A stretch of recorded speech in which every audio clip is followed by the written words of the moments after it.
at least 39 fish in about 75 minutes. And he, of course, wasn't eating the whole thing. He was sometimes doing a catch and release, the bear version of a catch and release.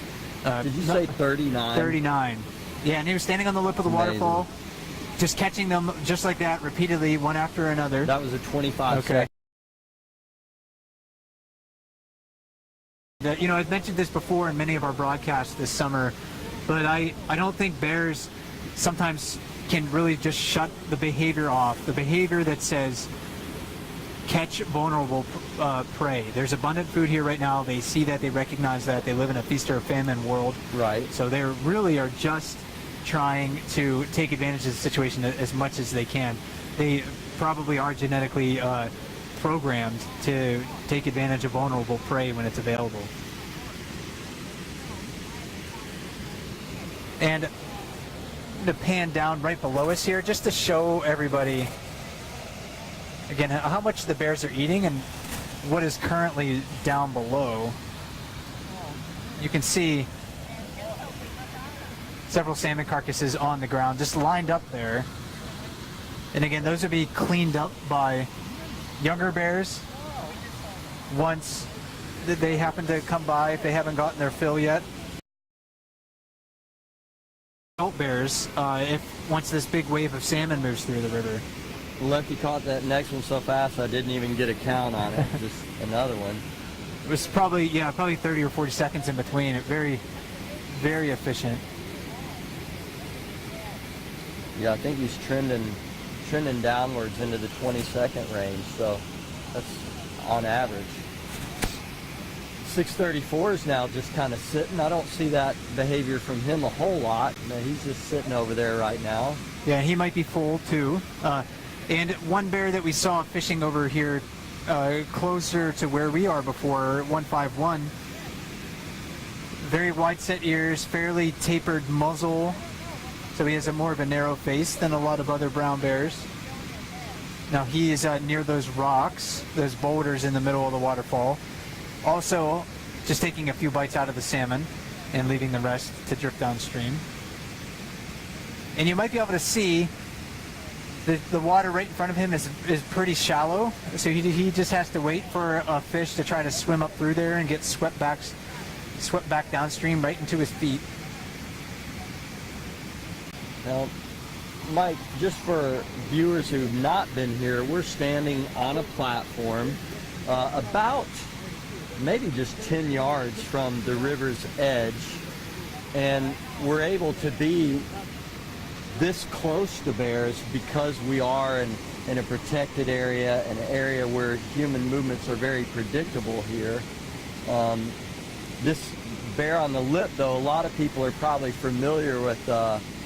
There was a photograph that was taken years ago of the fish leaping into the bear's mouth, and that was made right here at Brooks Falls. And of course, with light like this evening, as I kind of turn around at the waterfall. Sorry, Mike, that was a 1 second grab. Lefty got to the lip, and a second later had a fish. So his average is dropping. Okay, right place, right time, and he didn't eat any of that fish either. He just dropped it. He sure did. We're going to take a look at this giant of a bear walking down. This is a oh my word, number 747. He is an absolute giant. You can look how fat he is. And I remark about this again almost every broadcast too, but he is ready for hibernation right now. He is a very fat bear. And for this time of the 151 year. saw him coming, and 151 skedaddled. He's like, I'm out of here. That's a typical way that bears avoid conflict is, you know, a smaller bear sees a larger, more dominant, more assertive bear walking and approaching them, and they just get out of the way. And even though 747's down here, that doesn't mean he also hasn't had a lot of fish in his fish meals today. I think he's probably already caught many salmon. Yeah, I mean, that bear really is enormous. It's hard to even get your mind around a bear being that big this early in July, especially. That's the thing about it too. Like, we could expect that from a bear in October. Yeah. In an area where there's a lot of food, but he had a really good year last year. and he's well on his way to having a really good year this year. So he's gonna I really do want to see him in the fall, out of the water. In the water it'll be kind of hard to judge his size, but when he comes out of the water, I think his belly might almost be dragging on the ground. And Lefty had about a 20-second, but he dropped that one again too.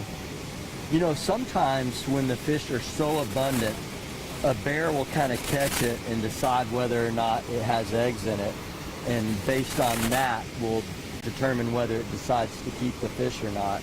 And it's often really hard for us to tell whether the bears are eating just females or not. Sometimes the bears position themselves next to the waterfall and they're facing us, and we can see the salmon as they tear into it, whether it has eggs or whether it has testes in it. When they turn away, it's often really hard to see. And there's no, at this stage of the game with the sockeye salmon at this distance, there's really no way for us to tell whether these are male or female.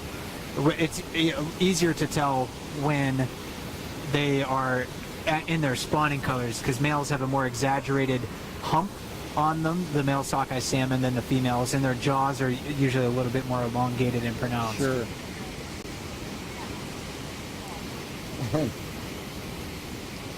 They're just, it really is fascinating to watch Lefty 775 up there on the lip with all these salmon jumping at him. He almost doesn't know which one to go after sometimes. They're so plenteous. So definitely a night of abundance tonight. And this is really the payoff for clean watersheds and sustainable fisheries. We're seeing that right now. It sure is, and there have been some threats to the area from mining and things of that nature. You know, there's potential threats that are still out there, and of course, as a Park Service, we certainly advocate for anything that's going to keep this environment pure and clean and as, you know, natural as possible. And it is really kind of amazing to think about the salmon and how little development they experience in their life through this watershed. The only bridge that they experience is the floating bridge at the mouth of Brooks River. There's no other bridge that they have to swim under. That is the only one, and that's really just for people to walk across. That's a great observation. Yeah. So very few roads in their entire watershed. So a very resilient, healthy place.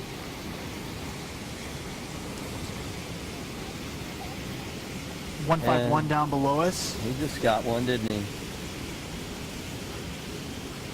We'll take a look at how he eats that fish. You might be able to, again, a bear that's maybe half the age of 480. You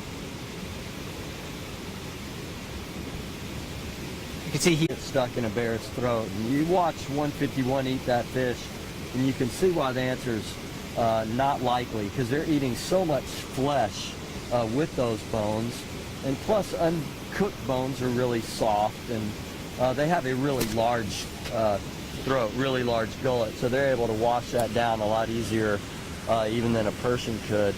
Now 747 is kind of coming towards the middle, and 151's keeping a wary eye on him. He's not moving, but he's very aware of his presence. Yeah, and that might be one reason why 151 just moved a little bit closer to the bank, give 747 some space there. And if you can compare, you know, you get a good screen capture of various bears in the jacuzzi. You can compare their relative size, because they all sort of sit in about the same spot. Just in front of 747, the water drops off very steeply. So they usually don't go any further than that, just because it is very, very deep there. But 747, a lot of them is sticking out of the water.